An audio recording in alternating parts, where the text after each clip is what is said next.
Olá, boa noite. Começa agora o Jornal da Justiça desta terça-feira, 27 de abril. Ministro Luiz Fux suspende liminar e mantém licitação de serviços de saneamento na região metropolitana do Rio de Janeiro. O leilão da concessão da Companhia Estadual de Águas e Esgotos, SEDAI, está marcada para esta sexta-feira. Esse é um dos destaques da edição de hoje. Você confere também. Supremo determina que governo fixe valor e pague renda básica a brasileiros em extrema pobreza a partir de 2022. Segunda turma do STF começa a julgar pedido de anulação da Operação Esquema S, que mirou escritórios de advocacia. Normas do Rio de Janeiro sobre crimes de responsabilidade e prerrogativa de foro são declaradas inconstitucionais.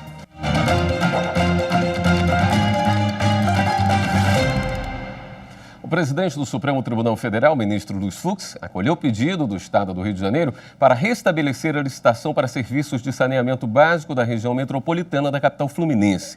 O leilão da concessão de parte dos serviços prestados pela Companhia Estadual de Águas e Esgotos, a SEDAI, está marcado para sexta-feira.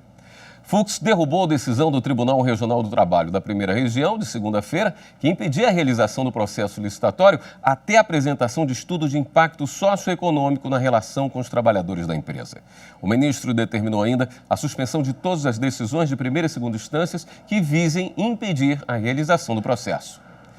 Em julgamento no plenário virtual, o Supremo determinou que o governo fixe o valor de uma renda básica nacional. O pagamento do benefício deve começar no ano que vem.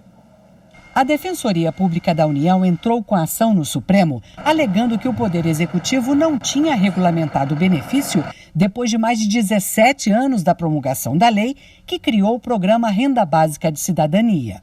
O programa prevê um benefício para as despesas mínimas com saúde, educação e alimentação.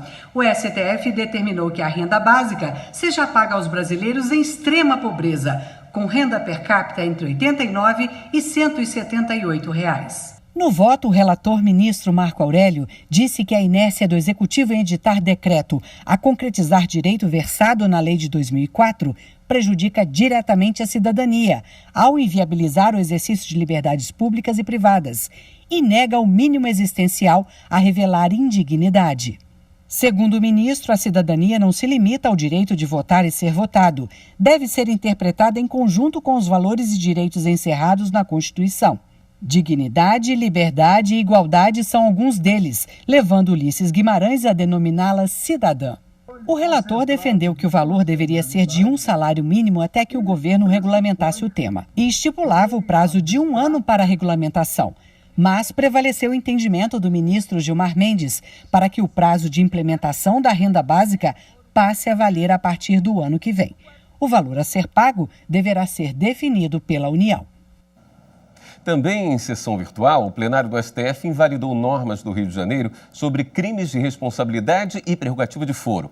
Por maioria, a Corte julgou parcialmente procedente a ação da Procuradoria-Geral da República contra diversos dispositivos da Constituição Fluminense, entre eles a previsão de que membros das Procuradorias Gerais do Estado, da Assembleia Legislativa, da Defensoria Pública, além de delegados de polícia, vice-prefeitos e vereadores, deveriam ser julgados por crimes comuns e de responsabilidade no Tribunal de Justiça do Estado. Nesse ponto, prevaleceu o voto da relatora, ministra Carmen Lúcia. Para ela, foi constatada a usurpação da competência privativa da União para tratar de crimes de responsabilidade. Além disso, o entendimento da Corte é de que as constituições estaduais não podem estender o foro por prerrogativa de função a autoridades diversas daquelas listadas na Constituição Federal. A segunda turma do Supremo Tribunal Federal começou a julgar a competência da 7ª Vara Federal do Rio de Janeiro, comandada pelo juiz Marcelo Bretas, para julgar advogados investigados no caso da FEComércio. A reclamação apresentada ao Supremo por 5 seccionais da Ordem dos Advogados do Brasil em outubro do ano passado questiona a decisão do juiz Marcelo Bretas, que expediu mandados de busca e apreensão em uma série de escritórios de advocacia. A investigação se baseia na delação de Orlando Diniz, ex-presidente da FEComércio do Rio. Ele chegou a ser preso em 2018 em um desdobramento da Operação Lava Jato, que apura desvios de recursos, lavagem de dinheiro e pagamento de mais de 180 milhões de reais em honorários advocatícios. Para os autores, a delação deveria ter sido homologada no Supremo Tribunal Federal, por envolver autoridades com foro privilegiado. Eles também defendem a competência da Justiça Estadual para julgar o caso. O pedido é para que toda a investigação seja anulada e que as provas colhidas nas buscas e apreensões determinadas por Bretas sejam invalidadas. A manobra utilizada pelo Ministério Público do Rio de Janeiro e pelo juiz reclamado objetivou claramente afastar a competência desta corte para eventualmente investigar, processar e julgar em relação de conexidade não apenas intersubjetiva, mas instrumental e probatória, os advogados vinculados às entidades reclamantes e às autoridades com prerrogativa de foro. Já o subprocurador-geral da República, Wagner Batista, alegou que a operação aconteceu contra investigados que não têm prerrogativas de foro. Não houve usurpação da competência, sendo válidos os atos praticados pela autoridade competente. A única solução possível, ao ver do Ministério Público, é o não conhecimento da reclamação. O relator, ministro Gilmar Mendes, votou pela incompetência da 7ª Vara Federal do Rio de Janeiro para processar e julgar crimes envolvendo valores supostamente desviados das entidades do Sistema S. O relator entendeu que os autos devem ser remetidos à Justiça Estadual do Rio. Ele também anulou as medidas de busca e apreensão contra os escritórios de advocacia e as provas relacionadas a elas. Não há indicação de fundamentos fáticos e jurídicos que justifiquem a ampla operação de busca e apreensão realizada. Ou seja, não há demonstração nem a especificação da necessidade da medida em cada um dos locais invadidos à força. Não se demonstrou a imprescindibilidade em concreto da medida para o processamento dos fatos e restou demonstrar a inequívoca prática de pescaria probatória. O julgamento foi suspenso depois de um pedido de vista do ministro Nunes Marques.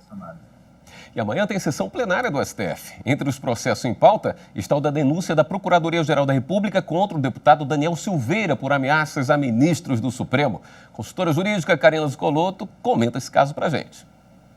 Olá, boa noite. E amanhã, quarta-feira, é dia de julgamentos no plenário do Supremo Tribunal Federal.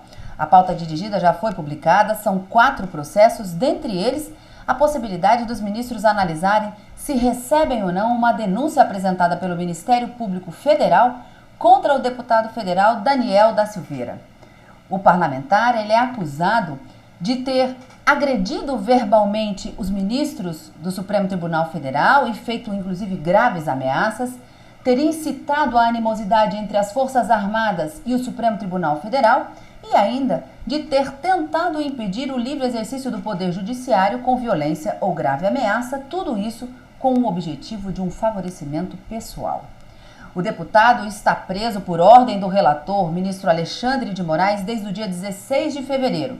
Naquela ocasião, foi determinada a prisão em flagrante delito, mas essa prisão em flagrante foi convertida em prisão domiciliar com monitoramento eletrônico no dia 14 de março, quando o relator estabeleceu, inclusive, algumas restrições ao parlamentar, que pode, inclusive, participar das sessões do parlamento por via remota. O parlamentar não pode receber visitas ou conceder entrevistas, por exemplo, sem ordem judicial e nem muito menos acessar as redes sociais. Caso quaisquer uma dessas restrições sejam desobedecidas, a prisão domiciliar será revogada. E amanhã nós podemos conferir o julgamento do recebimento ou não dessa denúncia apresentada contra o parlamentar. Outros destaques da pauta de julgamentos você confere no site stf.jus.br. E no próximo bloco, o Tribunal Superior Eleitoral conclui verificação de duplicidades em registros de filiação partidária. É depois do intervalo.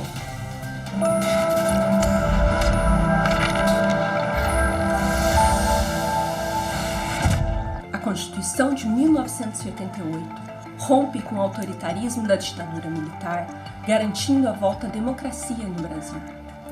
Em termos de socioambientalismo, a Constituição também é um importante marco.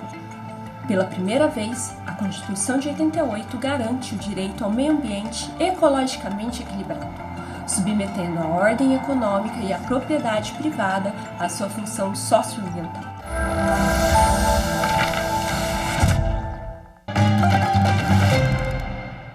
Daqui a pouco tem sessão plenária no Tribunal Superior Eleitoral. É para lá que a gente vai falar com o repórter Henrique Amaral, que tem mais informações para a gente. Oi, Henrique. Boa noite.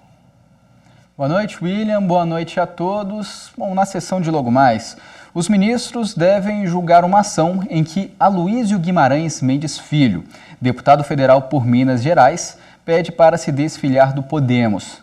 Aloysio afirma que a legenda tenta afastá-lo de forma dissimulada. Isso porque o partido emitiu uma portaria de expulsão do político, mas sem tomar as providências necessárias para efetivar o ato. O ministro Sérgio Banhos é o relator desse processo.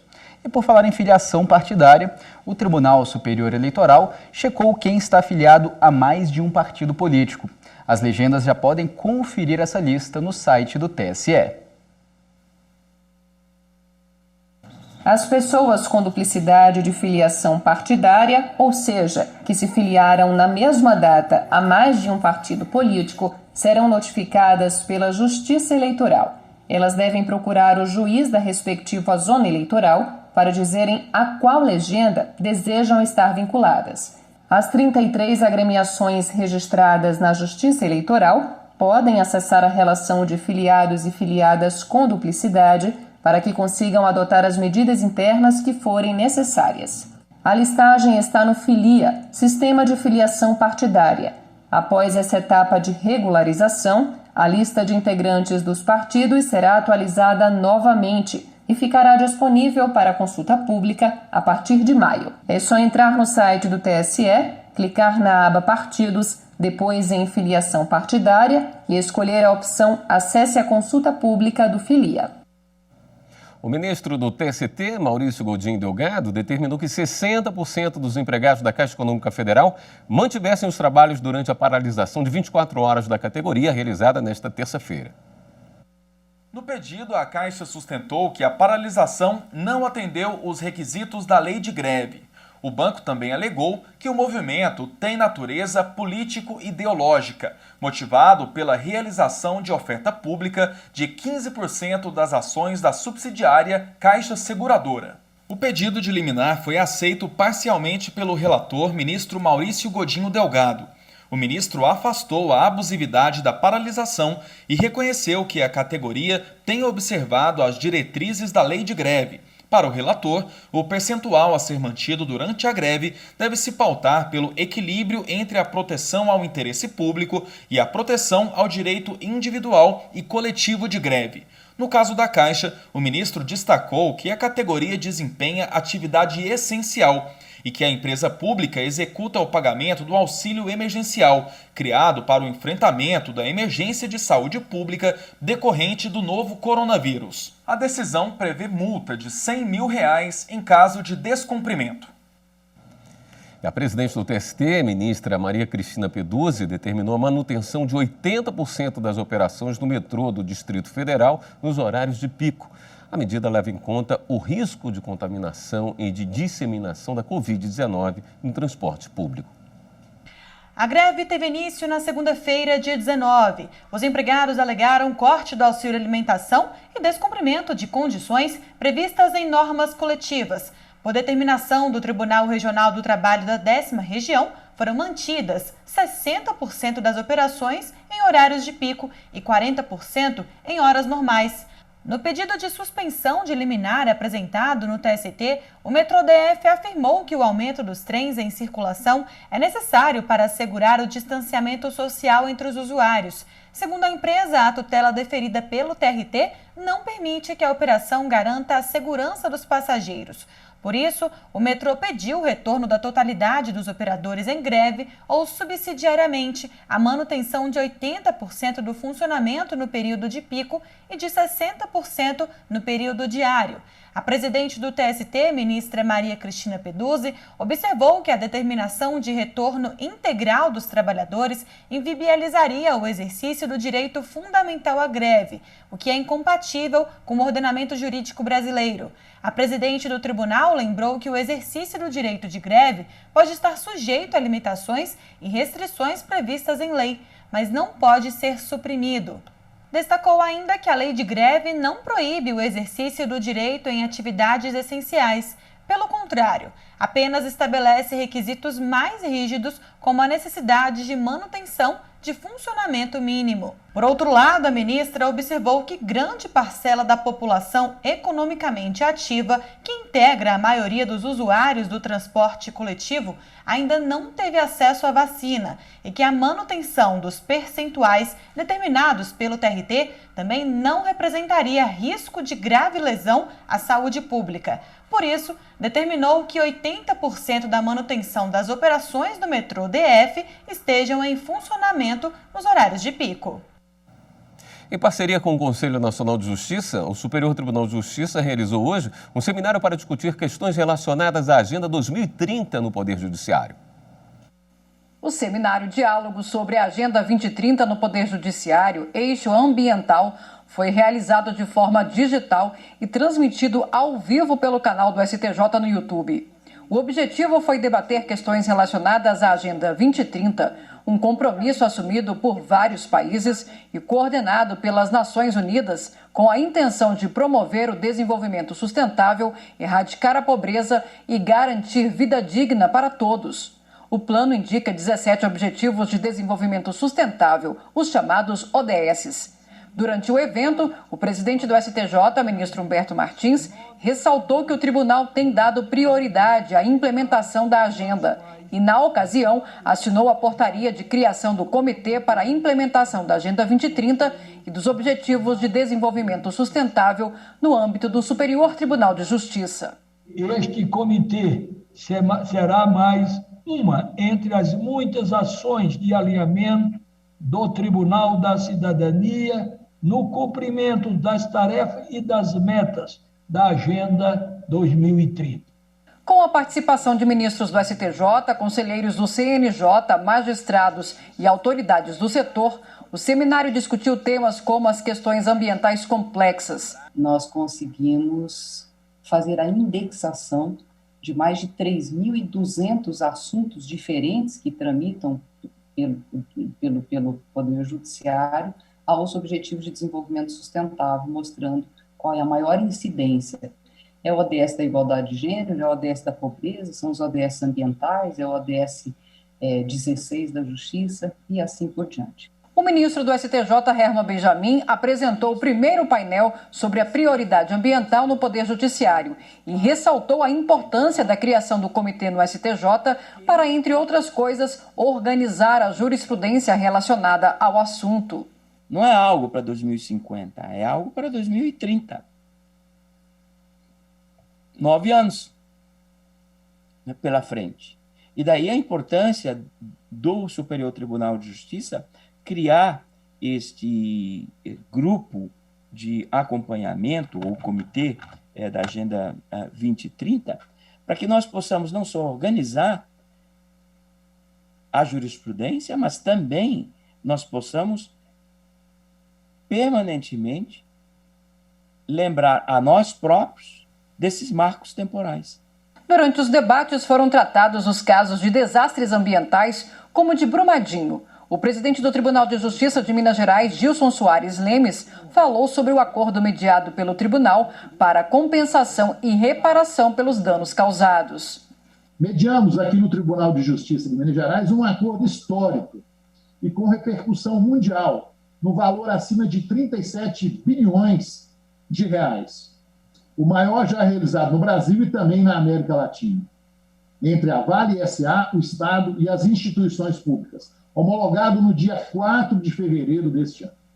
O acordo de repercussão internacional pôs fim à possibilidade de uma batalha jurídica que poderia se estender por décadas. O seminário tratou ainda sobre casos de sucesso em prevenção de desastres, a preservação das florestas do Brasil, o consumo e produção sustentáveis e a integração da Agenda 2030 ao Poder Judiciário. Nesta semana, nos dias 28, 29 e 30 de abril, acontece o Encontro Nacional de Tecnologia, Inovação e Cultura da Justiça Estadual. O evento vai discutir os desafios tecnológicos do Poder Judiciário para o ano de 2021 e vai ser totalmente online e gratuito. Quem tiver interesse em participar deve se inscrever pelo site judiciarioexponencial.com. Lá você também encontra a programação completa e como acessar a plataforma do encontro. E no próximo bloco, o Tribunal Regional Federal da 2ª Região decide que Eduardo Paes deve ser julgado em segunda instância pela acusação de fraude nas Olimpíadas, nas obras da Olimpíada do Rio de Janeiro. Voltamos já.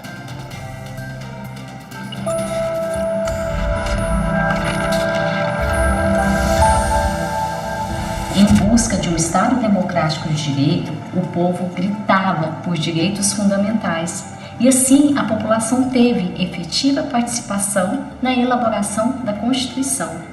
A Constituição Federal ela é muito importante, ela dita parâmetros de igualdade e liberdade.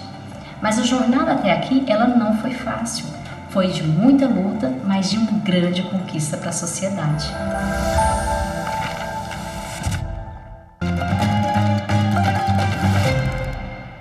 O Tribunal Regional Federal da 2ª Região decidiu por unanimidade que o prefeito do Rio de Janeiro, Eduardo Paes, tem prerrogativa de foro em ação penal sobre as obras da Olimpíada do Rio. A segunda turma especializada do tribunal seguiu o voto da relatora, desembargadora Simone Schreiber, para quem o foro por prerrogativa de função cabe também aos acusados que são reeleitos ao mesmo cargo, independentemente de intervalo intemporal entre os mandatos. O atual prefeito do Rio é acusado pelo Ministério Público de corrupção passiva e fraude em licitação. Em mandato anterior, Eduardo Paes teria articulado a criação de um consórcio formado pelas empreiteiras Queiroz Galvão e OAS, a fim de garantir a vitória no certame para a construção do complexo esportivo de Deodoro, na Zona Norte Carioca. Agora, o caso, que estava sendo processado na primeira instância, passa a ser analisado pela 3ª Vara Federal do TRF2. No Ceará, os Ministérios Públicos Estadual e Federal e a Defensoria Pública entraram com uma ação na Justiça para que a Prefeitura de Fortaleza garanta às crianças do ensino infantil e fundamental das escolas públicas municipais o direito de ter aulas presenciais. Na ação proposta, tanto o Ministério Público quanto a Defensoria Pública reforçam que os alunos da rede pública de ensino de Fortaleza estão sem aulas presenciais desde o dia 19 de março do ano passado, sendo que os estudantes de escolas particulares já retomaram o ensino presencial. Essa diferença de tratamento não se justifica, porque o governo estadual já autorizou a volta dos alunos às escolas, desde que sejam respeitadas as normas sanitárias contra a Covid-19. No processo, o Ministério e a Defensoria Pública alegam que esse cenário representa uma grave violação ao princípio da igualdade, já que aumenta a distância social, econômica e pedagógica entre esses estudantes. Por isso, pede à Justiça que determine que em 7 dias as atividades sejam retomadas no primeiro e no segundo ano do ensino fundamental, no berçário e na educação infantil, em conformidade com os protocolos de segurança sanitária. O Judiciário Gaúcho inaugurou uma nova forma de atendimento ao público, o balcão virtual. A ferramenta de videoconferência permite contato imediato com cada unidade judiciária do Estado. O serviço busca fornecer às partes um atendimento online semelhante ao atendimento presencial, conforme explica a diretora da Direção Judiciária do TJRS, responsável pela implementação do balcão virtual no 2º grau. Esse serviço se destina à prestação em meio virtual de um atendimento semelhante àquele a que as partes teriam se dirigissem ao prédio do Tribunal de Justiça. Nós acreditamos que esse novo serviço irá facilitar bastante o acesso às informações processuais, especialmente se considerarmos os advogados e partes do interior do Estado. O O balcão virtual é mais uma iniciativa do Judiciário Gaúcho para garantir a produtividade em meio à pandemia. Nas secretarias de Câmara, no 2º grau, o atendimento será feito por videoconferência. Para acessar os serviços, basta escanear o código que aparece aqui na tela ou acessar o site do TJRS. Durante a pandemia, o atendimento funciona das 2 às 6 da tarde, de segunda a sexta-feira, no 1º e 2º graus de jurisdição. No mês em que a capital de Mato Grosso, Cuiabá, completa 302 anos, o projeto Verde Novo do Judiciário Mato-Grossense inaugura um serviço bem especial, o delivery de mudas. Por causa da pandemia, o projeto de arborização ganhou um novo formato, com a entrega das plantas na casa do morador. O momento de pandemia trouxe a preocupação com a aglomeração de pessoas e novas estratégias foram pensadas. Entrou em cena o Delivery Verde Novo. Enquanto o carro de som anuncia, a van do projeto fazia entrega das mudas nas portas das casas dos moradores. A novidade agradou. Não esperava. Gostei muito, você está de parabéns. Eu peguei uma jabuticaba, uma muda de jabuticaba e uma muda do ipê roxo. Eu vou plantar na minha casa. Eu peguei jabuticaba, acerola, pitanga, ipê, tudo que tinha eu peguei. Seu Mário estava assistindo TV, ouviu o anúncio do carro de som e aproveitou a oportunidade. Ipêzinho amarelo aqui para me plantar aqui na frente da minha casa, para que eu faça uma sombra gostosa para a gente descansar no final da tarde, né? Essa é a estreia do Delivery Verde Novo. 500 mudas de árvores de 10 espécies diferentes, entre nativas e frutíferas, foram distribuídas aqui no bairro Doutor Fábio. A receptividade dos moradores aqui foi tão grande que em menos de 2 horas a van já está assim, olha, praticamente vazia.